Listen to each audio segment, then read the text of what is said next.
when you talk about a roller coaster ride, that is how the West Indies team have us as fans, you know, from just highs, then all of a sudden they bring us to a low point. And such was their performance today on the opening day of the second test match.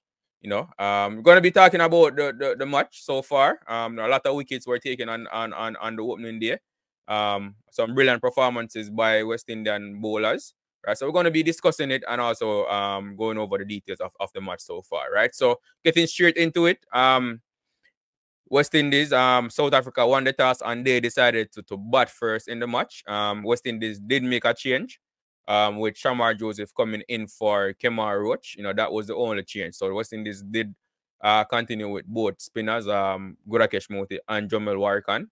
And no surprise, they didn't make any changes to the batting lineup, right? So South Africa batting first. Got off to a very shaky start. You know, the West Indian bowlers showed up and showed out in this one, you know, taking early wickets to put South Africa on the back foot from early. So South Africa in their first innings, they were they scored 160 runs, but it should have even been a lot less than that, you know, because they were 97 for 9.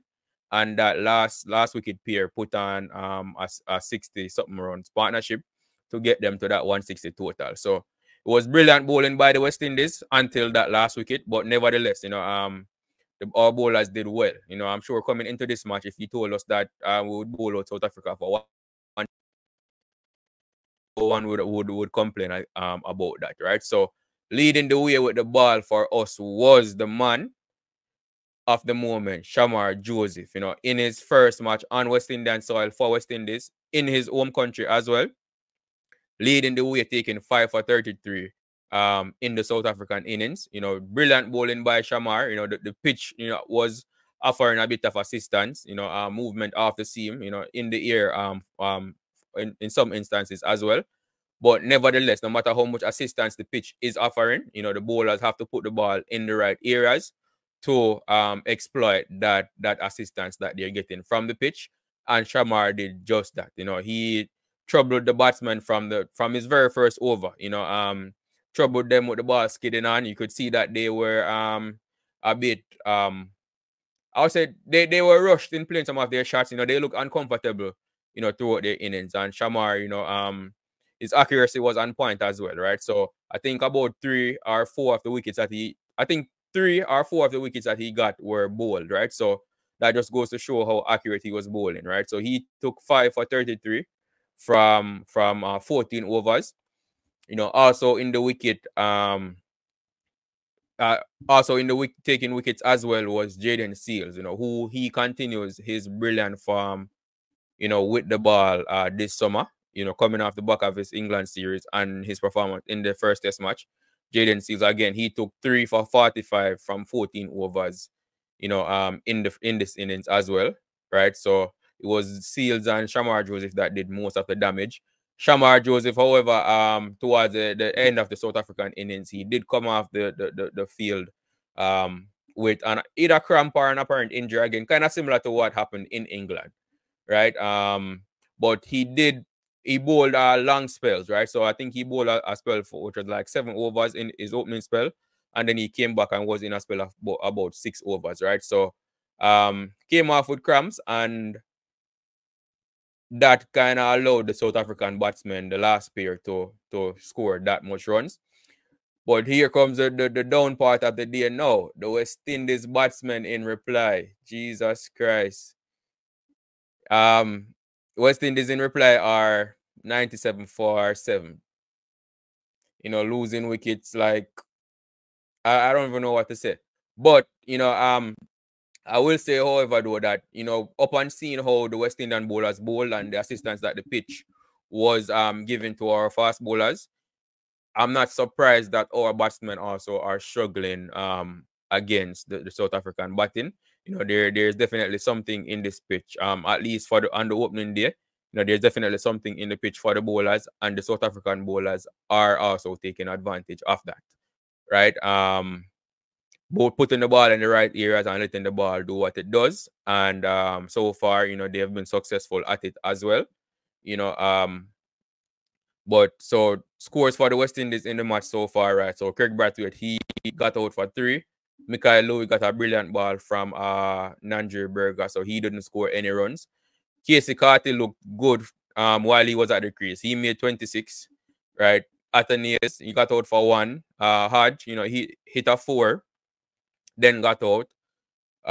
Jason Holder, he's currently not out on 33. I'll come back to Jason Holder in a second. So Jason Holder is not out on 33. Joshua Dasilva, he got out for 4. And Gudakesh Moti was the last wicket to fall on today. He made 11 from 35. Put on a very decent partnership with Jason Holder to kind of help the team recover from, because they were 56 for 6, and Gudakesh Moti and Jason Holder brought the score to 97 for 7. And Gudakesh Moti was the last wicket to fall on the day. Then the play was called off for the day.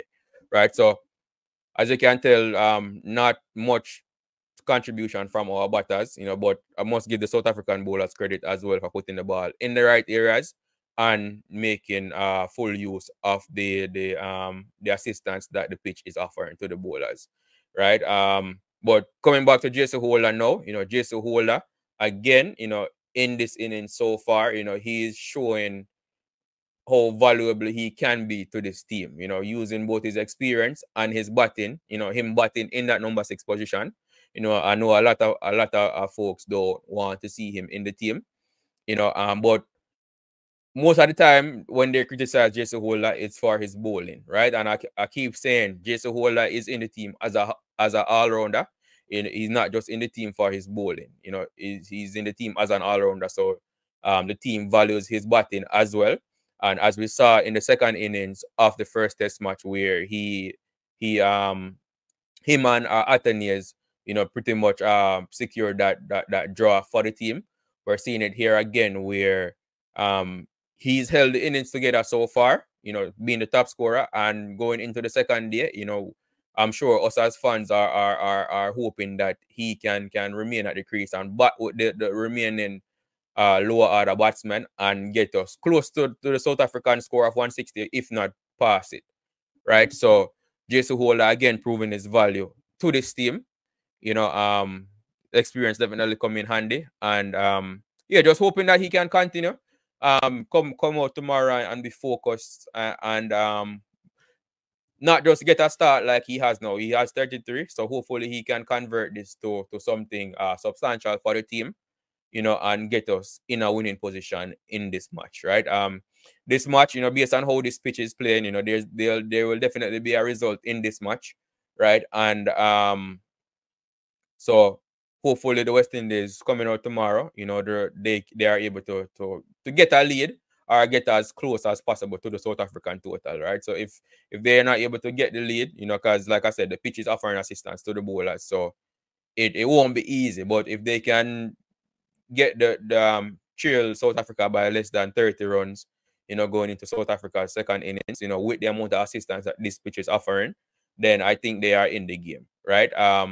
But that last wicket partnership for South Africa is definitely proven to be very valuable runs for them. Our spinners didn't do much. Moti got 1 wicket for, I think he was a bit expensive again. So 1 wicket for 28 from 6 overs, and Warrican bowled 8 overs for 19 runs, right? So not much for the spinners on the opening day, but towards the end of the day's play, we did see Maharaj come on and getting the ball to turn a bit. So that might be a promising thing for the spinners going forward in this test match. But so far, it's all been the seam bowlers that's done most of the damage for both teams, right? So tomorrow, the second day, there will a lot to play for. Hoping that the West Indies can come out tomorrow and bat at least until lunch. If they bat until lunch tomorrow, I do think they will surpass this 160 that South Africa scored and put themselves in a good position to win this match, right? Because we want to win a series. Yes, drawing matches are okay, but ultimately, as fans, we want to see them winning matches first of all, because you have to win a match to win a series. So we want to see them winning matches and by extension series as well. So that's all I have for you in this video.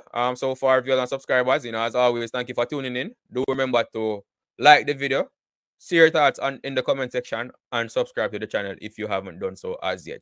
Thank you, and I will see you in the next video.